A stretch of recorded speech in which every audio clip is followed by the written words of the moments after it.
Today, I want to talk about why I stopped buying single family homes in California. So, for those of you who don't know, I started off house hacking in California, from the Bay Area, which is a very high cost of living market. There's a lot of high tech workers there, there's a lot of people of high income W 2s there. So, as a result, all the housing is on average $1.5 million at least for a single family home, right? So, back when I bought in 2017, I was able to get my first single family home for $800,000 as a primary residence. I put 10% down, which is around 80K.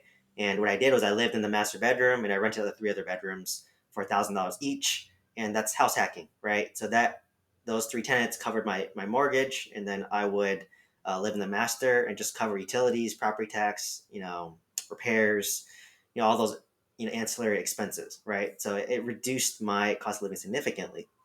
So what happened was after I house like that property, I got another job and I repeated again. So I moved into another property, house hacked that property again, same thing, 10% down, lived in the master bedroom, rented out the other four bedrooms, and that covered my mortgage again. And then what happened was the moment I left to the second property, I decided to convert the last property instead of doing rent by the room, because there's much more conflict the moment I left the property. Like the moment the cat leaves, the mice will argue and play, right? So the moment I left, I started having more issues, more conflict.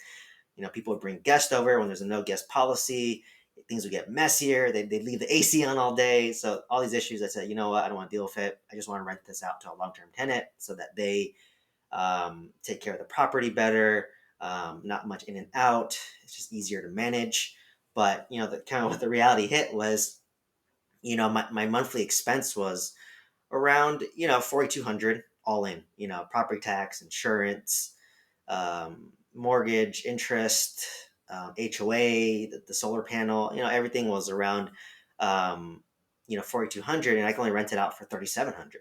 Right? Like I looked on Facebook Marketplace, Zillow, Redfin. The market rent was only 3,700. So what does that mean? I'm basically negative $500 a month in cash flow, right? And that's not including any repairs or maintenance or capex, right? And I'm self managing the property myself, so I'm negative $100 a month. I'm self managing it, so there's no property management. It doesn't include, if the AC breaks down, I need to repair this.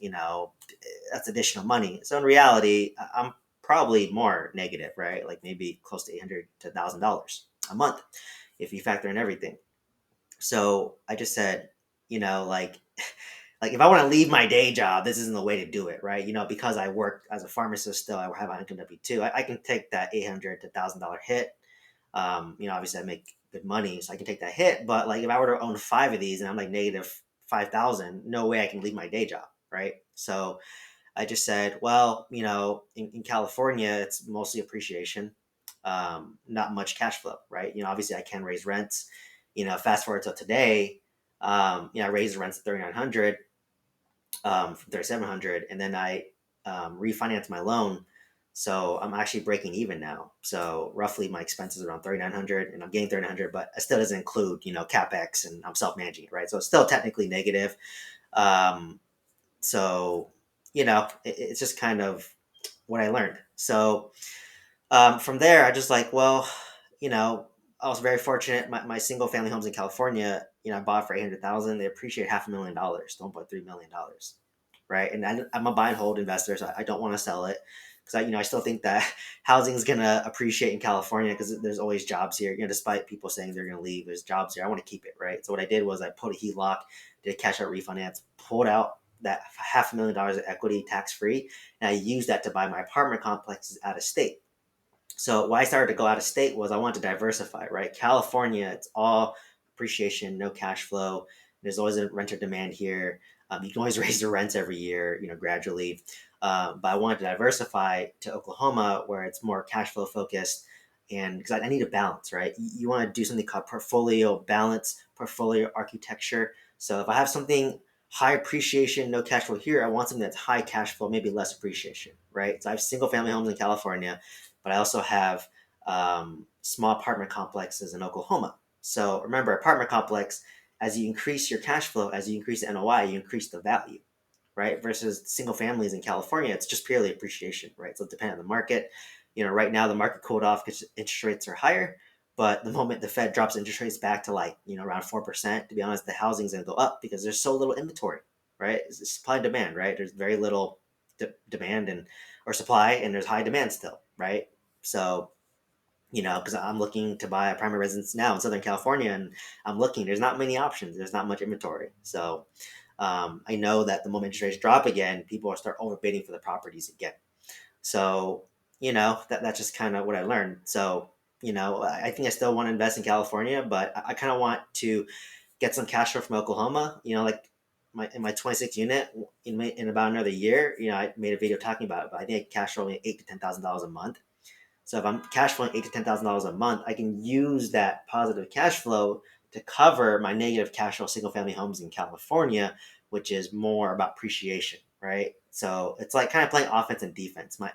My single family homes, it's more offense appreciation, it's more speculative versus my apartment, it's more cash flow focused. So if I'm making 8,000 over here, I can cover a negative 1,000 here and give me time to organically raise the rents, right?